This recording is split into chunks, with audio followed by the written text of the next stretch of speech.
एक भालू और एक भेड़िया जंगल में साथ साथ घूम रहे थे।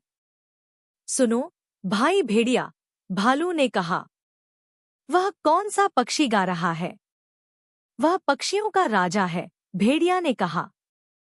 हमें उसके साथ बहुत सम्मान से पेश आना चाहिए। भेड़िया मजाक कर रहा था, क्योंकि वह सिर्फ एक छोटा सा रेन था। रेन को कभी कभी हेज किंग कहा जाता है। क्या वह पक्षियों का राजा है? भालू ने कहा। मैं लंबे समय से राजा का घर देखना चाहता था। आओ और मुझे उसका घर दिखाओ।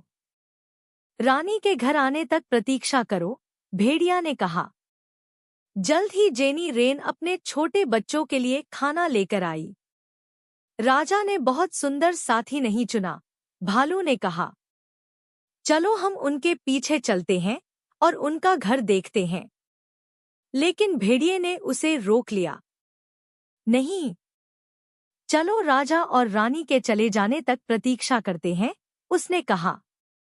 जब रेन उड़ गए तो भालू और भेड़िया पेड़ पर चले गए। भालू घोंसले में झांकने के लिए ऊपर चढ़ा। वहां उसने 5 युवा पक्षियों को देखा। क्या तुम इसे राजा का घर कहते हो? उसने भेड़िए से चिल्लाकर कहा। क्यों, यह तो सिर्फ मिट्टी और घास का एक ढेर है। इसमें 5 बदसूरत छोटी चीजें हैं, जिनके मुंह बड़े हैं और पंख नहीं हैं। युवा रेन ने सुना और बहुत क्रोधित हुए।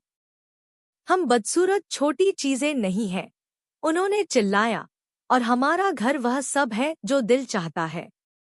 इस तरह के भाषण के लिए तुम्हें हमसे माफी मांगनी पड़ेगी। भालू हंसा और अपने रास्ते चला गया। छोटे रेन रोते रहे और झगड़ते रहे जब तक कि उनके पिता और माँ वापस नहीं आ गए। जब तक भालू को सजा नहीं मिल जाती, हम कुछ भी नहीं खाएंगे, यहाँ तक कि मक्खी का पैर भी नहीं, उन्होंने कहा।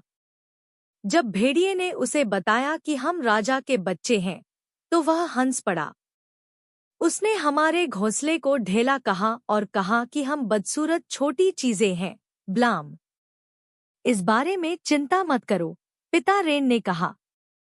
भालू को सजा मिलेगी। फिर वह भालू की मांद में उड़ गई और बोली, बूढ़े ग्राउलर, तुमने राजा के प्रति इतना कम सम्मान दिखाने की हिम्मत कैसे की? तुम्हें इसके लिए भुगतना पड़ेगा। लड़ने के लिए तैयार हो जाओ।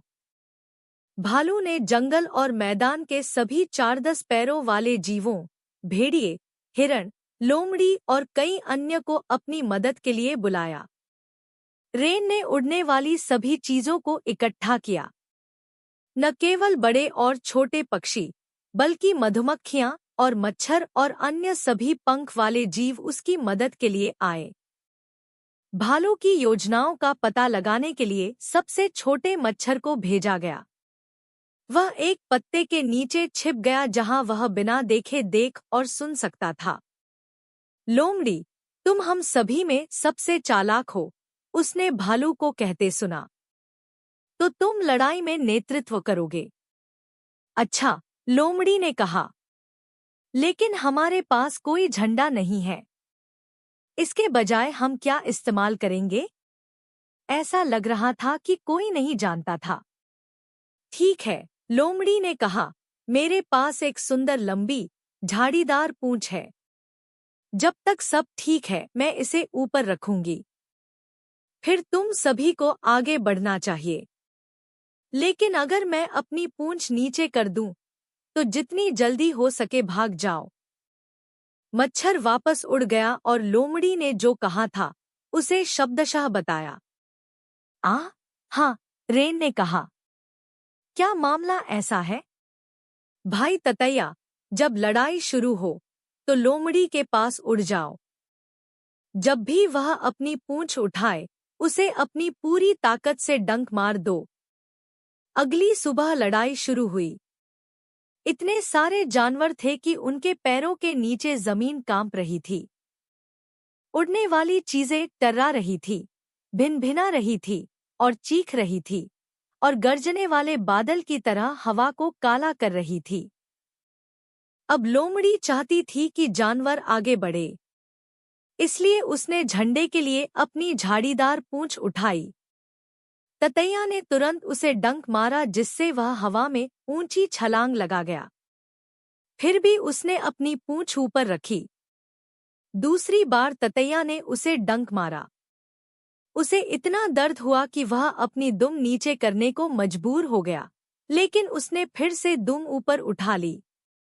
जब ततैया ने उसे तीसरी बार डंक मारा तो वह और सहन नहीं कर सका। उसने अपनी दुम को अपने पैरों के बीच में दबा लिया।